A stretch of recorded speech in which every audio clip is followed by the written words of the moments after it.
Whether you're a true whiskey fan or looking for a gift for the whiskey drinker in your life, Flaviar is your exclusive backstage pass. Flaviar offers a monthly subscription that delivers a carefully chosen whiskey right to your doorstep. In addition, their tasting boxes give you a broad array of samples handpicked by the experts themselves. This holiday season, check out Flaviar's Advent Calendar.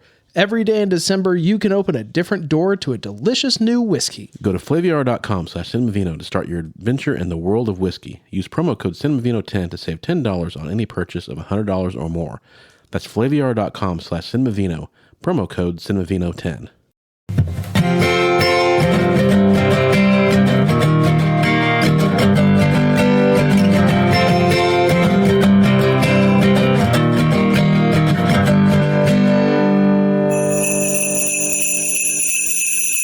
And welcome back to Cinemavino. It's good to have you guys here with us. Part 3 of our Christmas series. We got Travis Budd. Hello. Sean Jordan. Hi. And Taylor Owens. 50% here. It's 50% here, which is 100% better than what we are used to. So it's good to have you. The journeyman director known for Superman.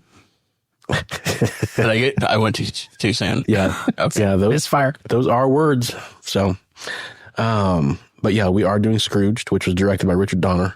The journeyman director known for Superman. Yeah. Those terrible parties. What are we drinking now? We are drinking Soft Eyes Rosé wine from Santa Barbara County. This is 2022 Rosé.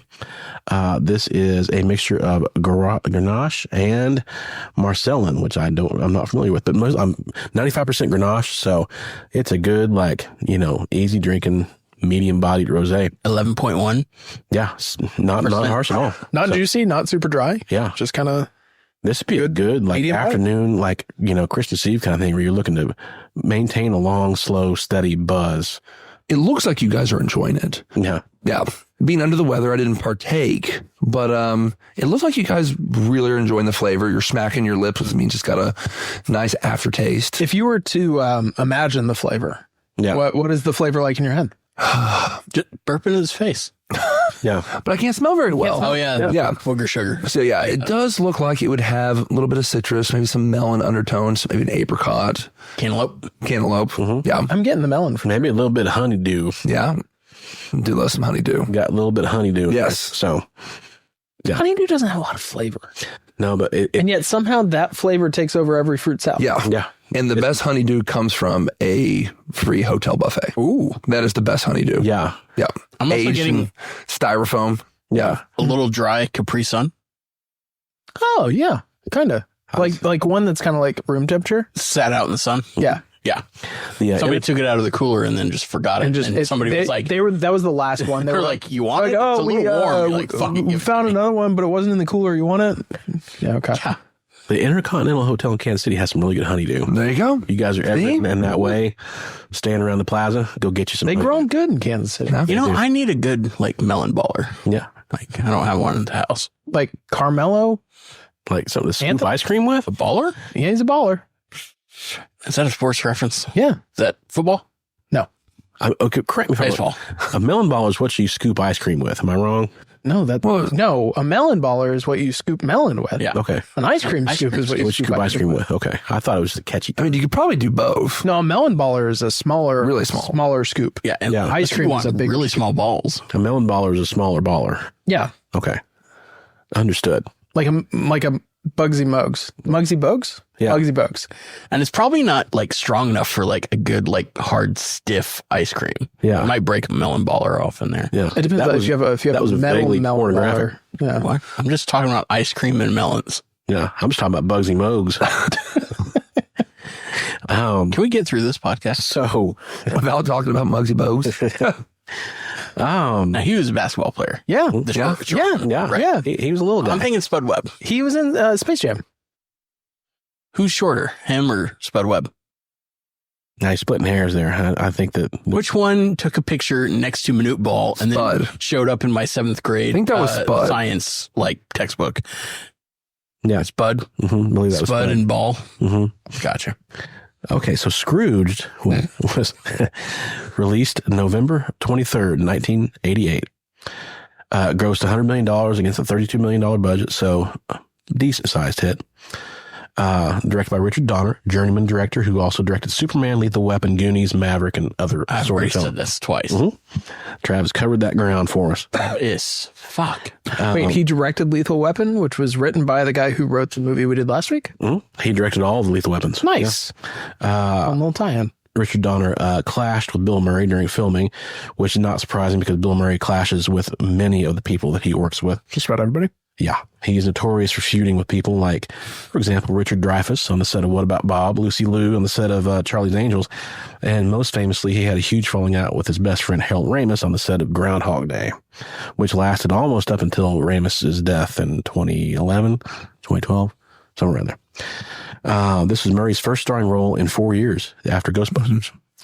The advertising for this movie would play up Murray's connection to that film, even though Scrooged it did not end up being anywhere near as big of a hit. What year was this again? This was 88. Oh, and then, okay. Ghostbusters 2 is 89. All right. Yeah, so he took 4 years off of movies after Ghostbusters. This is a modern, obviously, anybody who's seen it knows it's a modern reworking of A Christmas Carol. In this film, Murray is Frank Cross, who's a ruthless TV executive or TV network president. Cross is horrible to his employees, particularly Grace, his longtime assistant, who's played by Tulsa native Alfred Woodard. Yeah. Yeah. Lovely singing voice. Do you remember running into Alfred Woodard at Valkyrie? It was after she gave a speech. It was the 100-year anniversary of Tulsa Race Massacre. Yes. And we ran into her at Valkyrie. Yeah. I do. Wow. I do remember that now. Yeah. What an amazing time. Yeah. It was COVID, though, so we were all wearing masks. So I couldn't be like, Alfred Woodard, let's take a picture together. Yeah. Did you get to meet her or say hi or anything? Vaguely. She dropped chapstick out of her purse. And we were like, hey, you dropped something in your purse. What flavor? I don't know. Probably cherry. Okay. Cherry's the best. He's aloof to his family, which all of Bill Murray's real-life brothers cameo in this film at various points. Brother Brian Doyle Murphy plays Cross's lout father. John Murray is his brother James, and Joel Murray is a party guest at the end of the movie. So he's got 3 brothers in this movie. Cross is visited by 3 ghosts who show him the tragedy of his youth. Shit on the tragedy of his youth? What'd you say? Who show him the tragedy of his youth, the errors of his current life, and the miserable outcome of where his choices are going to lead him. Anybody who's ever read Christmas Carol and knows the story knows where it's going to go from there. You got Karen Allen as his love interest. You got Robert Mitchum playing his boss, and Bobcat Goldthwait as a disgruntled employee. It's my favorite character. Yes. Yeah. This time I love Bryce Cummings, who is his rival. Also played Clamp Corners and Gremlins 2. He's got great hair. Yeah. He's in great jawline, great hair. Yeah. I don't have my phone, or I'd look it up. Glover, John Glover, I think was his name. Somebody, you can look that up. But I can look that up. Bizarre cameos include Mary Lou Retton and Buddy Hackett. So John Glover. Yeah, that's what I was thinking. So have you guys all seen? He was Daniel Clamp in Gremlins 2. Yeah. So, I hadn't seen it from start to finish in a long time since I was a kid. But it's shockingly a movie that I've seen on TV. It shows up. Yeah. TBS kind of stuff. Yeah. It's a little self-referential for it to show up on TV, isn't it? It is. Yeah. Ironic. I watched it last Christmas. So I watched it very recently. Yeah. Very next day, give it away. So Tay, what'd you think? I like the film, but I don't know how. I think I liked it a lot more in years past. I still like it this way. It's still funny. I still like Bill Murray. I think he's good in this. I like the Christmas Carol story. I even like the Muppets Christmas. I just like arguably the best one. It was like, I just like the story and how it's like told. This one, I kind of was like, because you eventually know what's going to happen. It's like you're like, well, I know how the story ends. So I kind of wasn't as into it this time. And this might sound weird, but I think knowing how much of a dick Bill Murray is, I kind of was like, this whole film, I kind of was thinking, oh, I bet he was an asshole to Bobcat. Oh, I bet they did like 40 takes of this and I bet he and Bobcat just argued. And so like, I don't know if it like made me think like less of the film, but I could just feel it like I bet he was a dick in this film, big time. But isn't Bobcat a big podcast guy? is he? Like, hasn't he kind of? I thought he was rest in peace. He's big on NPR. He's on Wait, Don't Tell Me a lot. Yeah, I think he's done a lot of podcasts. He's probably done one where he's talked about Scrooged. Yeah. I know he has a big. Should have had him on this. Yeah, he's a big has a big feud with Jerry Seinfeld. They hate each other.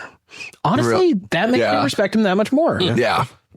Fuck Jerry Seinfeld. There you go. I'm a big fan of all the police academies. So Yes. yeah.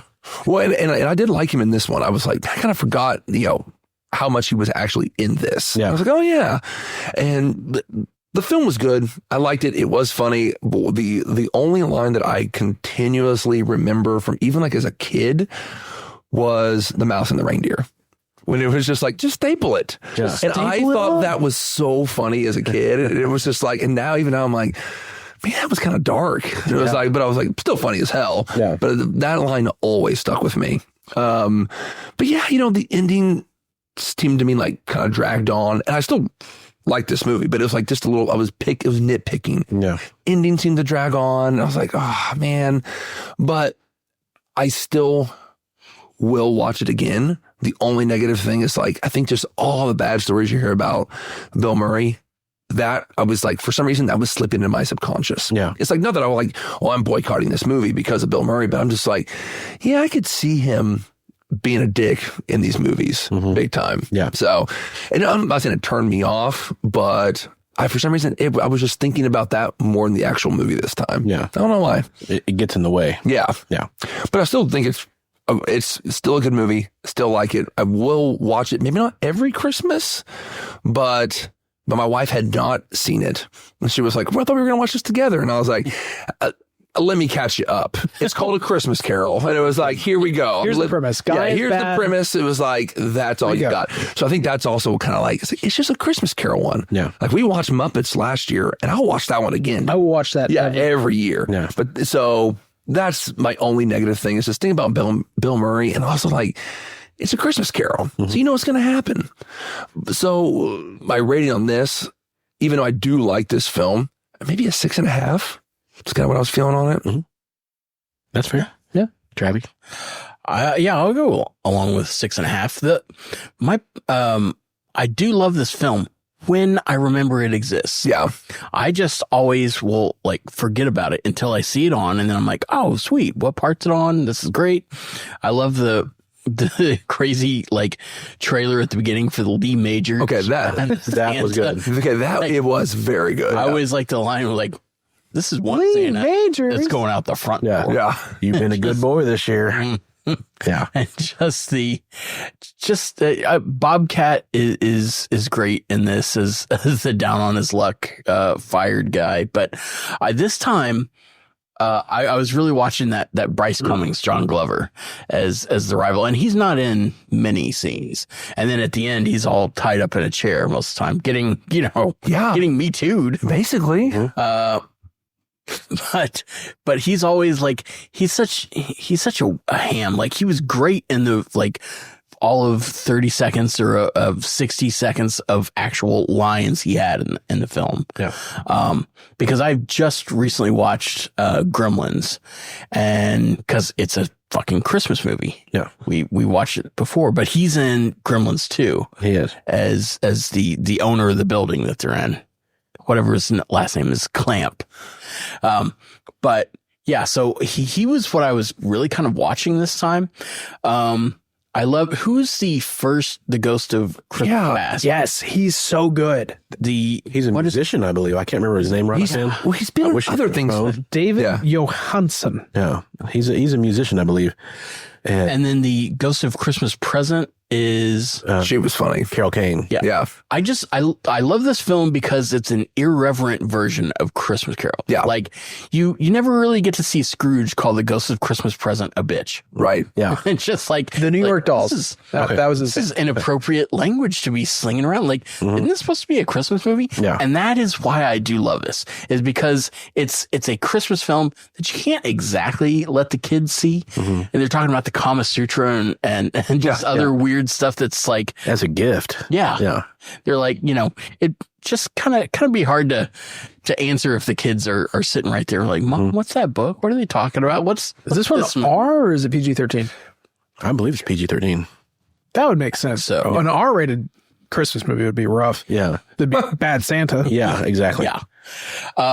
But yeah, I was thinking the same things that you were saying that as I was watching this, I was like, I know that he was just difficult to work with. Like, I know some of the stories where like, Bill Murray throws the water on the guy in the restaurant and then tries to walk out, and he wasn't supposed to fall on his ass right there. Oh yeah, But that that's I the did. take. Yeah, And then whenever the Ghost of Christmas Present like grabs his lip and yanks it down, she like ripped part of his lip or his gum and he was bleeding and all that shit. Like those are just like random factoids. He probably deserved it. Yeah. Sure, probably. But yeah, it just and kind of the gore that they use because they show all the arms. Yeah, the practical effects are really good. Yeah. Yes. It's an expensive movie Yeah. for that day. and they were drinking Bacardi and Tab. Oh, and Stoli. yeah, Yeah. And still, and Tab. Yeah, there was a lot of product placement yeah. in this. There was Stoli, Yeah, they there had was to pay for Bacardi, this movie. Yeah. There was Tab. There was oh yes, they named the VHS player that they were getting. They were like, it wasn't a Panasonic. Oh yeah. It was like a They Ryobi they VHS. named it, and I was like, oh, they're just cha-ching, Yeah. cha-ching, cha-ching. Yeah. But the part about this, and the actress from Raiders of the Lost Ark. Karen Allen. Yes. I love seeing her in this, but the part of this movie I always remember is, well, besides the Ghost of Christmas Future, when he opens it up and there's like all the screaming demons. and I love the non-reaction. And he just closes it and he's like, let's do it. It's like a double take, but it's with the whole curtain. Yeah. But the part I remember is the singing at the end, where it was really weird because the first time I saw it is they were like, all right, you talked during the whole movie. And I'm like, oh my God, this was in theaters. I never saw it in theaters, but it kind of, I hate to say it, takes you out of the movie because he's talking directly breaks the into fourth the wall camera. right at the Yeah. Yeah, he's talking to them, but it was just weird that I've only ever seen it not in theaters and just thinking about the viewing in theaters at the time. But yeah, I would give this a 6.5. No. There could have been more nipples. I think most of your reviews end with that sentence. Yeah. And it's ironic because Bill Murray had essentially the same fight with Harold Ramis on Groundhog Day that he had with Richard Donner in this film. Could have been more nipples. Well, yeah, exactly. He wanted a darker film. He wanted something even more like grim. And, Richard Donner, who's probably going to be speaking on behalf of the studio and producers of, we need something we can market. We need something. Yeah. It's the same fight that Harold Ramis had. We can't make it as dark as you want to. I don't think Bill Murray was in favor with Groundhog Day of that character getting any kind of redemptive arc. He wanted it to be like his, perpetual hell. So he essentially had the same fight of he wanted a grimmer story, which is interesting. So, Sean, what'd you think? I thought it was good. Like I said, I watched it just last year, and I think that was my first time seeing it last year. So I didn't watch it much as a kid. I mean, 99, is that what it was? 88. Yeah, this predated me. So, I mean, I never watched this growing up. And so I think, my fiance had like some ties to it, and she came down, she was like, you watching Scrooged right now? But it's good. It's like, it's got, good acting, good effects. Like the practical effects are really fun where he has like the ghost, his, like, former mentor comes in and just gets shot up and then starts drinking And it starts coming out all. Yeah. Because did you say it? But it was nominated for an Academy Award for Makeup. best makeup. Yeah, it's incredible. Yeah. To put that much effort into like not to say a throwaway movie, but like a Christmas movie, which typically are made cheaper because you get them out. They're good for like 2 months out of the year. And you know exactly how it's going to end before you go buy a ticket. Yeah, exactly. I mean, it's Christmas Carol. It's like you said, it's a Christmas Carol. It's a time well told story. Yeah. And I love it every time. It's great. And if you add Muppets to it, it's even better. Yeah. Amen. I think it's one of those stories that you can like riff on a lot and do a lot of fun stuff with. And I think this movie does it really well. Yeah. I definitely like I can't watch a Bill Murray movie without thinking like, man, he's probably being a dick. Yeah. But I mean, Bobcat Goldthwait, I love him. Anything he can be in, I enjoy watching. Yeah. Yeah, The Ghost of Christmas Past is such a great character face. He has that voice that's like this. Perfect. Just perfect. This was perfectly cast. Yeah, the all the way casting through. is really, really good. Yeah. You know, I didn't have any sort of nostalgia for it or any like preconceived ideas going into it. And I think it was a just delightful 7. Yeah. You know? There you go. Yeah. Like I'll probably watch it again, maybe a couple Christmases from now. Like it's one that's like cheap enough and doesn't really register that much in my brain space that I can just watch it again with any psychic damage. I would also rate myself as a delightful 7. Yeah. We've always said that about you. 6.5. Yes. Yeah. Depends on the day. Depends on the ensemble. Grading on a curve. Yeah. So for me, I would give this a 6. We're all kind of in that same ballpark. Like I said, it's kind of suffered a little bit for me. Like what same reason? Danny Elfman soundtrack. Sorry. Oh yeah, and a great soundtrack by Danny Elfman. Yeah. Danny Elfman did this? Yeah. Yeah. Perfect. He's the perfect composer for this. Danny Elfman's great in everything. Yeah, but he definitely fits that sort of dark Tim Burton like black comedy vibe so well. That's just like what he was. Dark and kooky. Yeah. So yeah, it definitely, I'm the same way. Seeing Bill Murray and stuff like this now, I can't get that out of my head. Like, what an asshole. I thought about that through the whole movie. Well, and because like, and there were some scenes where it was like, even the very beginning of the film, like you don't know when they filmed that, but it was like, after all those credits and he's talking to Bobcat, you know, and he just looks so put out with that conversation. I'm just like, is he acting or is this just like the end of the shoot and he's like, get me out, get me off this set. Yeah. And it was just like, I was like, that just always runs through my mind. Maybe the director played into it. Maybe they were like, all right, we're going to wait until he is exhausted and we're going to do this take. Yeah. I want him to be the biggest asshole you've ever seen. I saw an interview with Richard Donner where he said we disagreed a few times. And by that, I mean like every day of filming that we had. God, they pretty much fought nonstop. It's like with What About Bob, where he and Richard Dreyfuss. I mean, you know, you think about that movie where it's like they're basically like the Roadrunner and Wile E. Coyote, and supposedly behind the scenes, Richard Dreyfuss just wanted to kill Bill Murray. So it's like, is he acting in that? Yeah. When he flips out in What About Bob, is that even acting?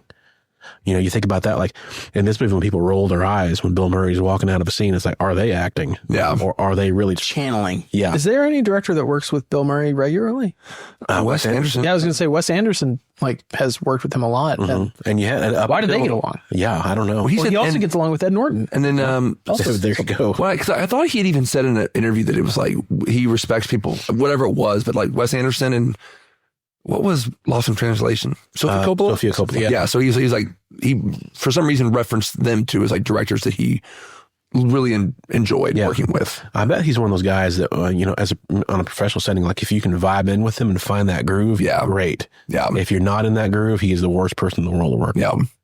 With. So I feel like he could be worked with if he's like, let's just try one, and you're like, yeah, fuck it, yeah, we'll do it. But if he's wanting to script doctor a movie and like take it into a different direction, that's tough. That's hard to you can't just do one shoot with that. Yeah.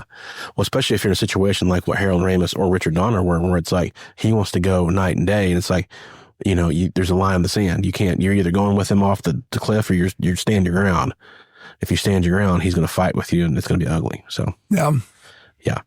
So, I mean, this definitely has some funny parts. Bill Murray's perfectly cast as Scrooge. And like I said, everybody that's in this movie is perfectly cast. To me, this has a formula that was perfected later with Groundhog Day, where it's like you got the asshole, you know, guy at the beginning of the film who earns his like redemptive, you know, arc over the course of the movie. Like he becomes a better human. Talking Chevy Chase? That was also an asshole. Yes. I was going to say, I like it in a head-to-head asshole off. I feel like Chevy Chase would win. He will. A lot. Oh yeah. It seems like Bill Murray's a lovable asshole. That would be like the Godzilla versus King Kong sort of asshole off. Yeah. You know, they would eventually team up to fight the larger asshole. No, they would not team up. Yeah. The mecha asshole. They don't like each other too much. They would. Yeah. They don't like each other. Neither do King Kong and Godzilla. No. Yeah, but sometimes they still, you know, dap it up. But these guys, no. I just pictured King Kong and Godzilla Yeah. dapping it up. Yeah. Let's go get this fucker. Get spread, fam. So yeah, this has been another episode of Cinemavino. Hey. We thank you guys very much for coming along with us. Watch some Scrooged. We got Soft Eyes, Rosé, Garnacha. It's California, Santa Barbara. Easy I thought you were drinking. talking about Travis. That too. Soft. We got soft eyes. Yeah. Good old soft eyes over here. It's about $20. It's a good holiday wine. It's a good pound and wine where you can just drink it and it won't sit heavy. I'll take a pounding. I heard that. I heard you do well with that. Old soft eyes pounding. Yeah. Soft eyes bud. Great movies, only drunker. We thank you guys next time, or thank you guys very much. Join us next time. We will thank you. From the top. Take it again. We thank you guys very much. Join us next time. We will do the holdovers. So we'll see you then. Toodaloo. Bye. TTFN. Clap.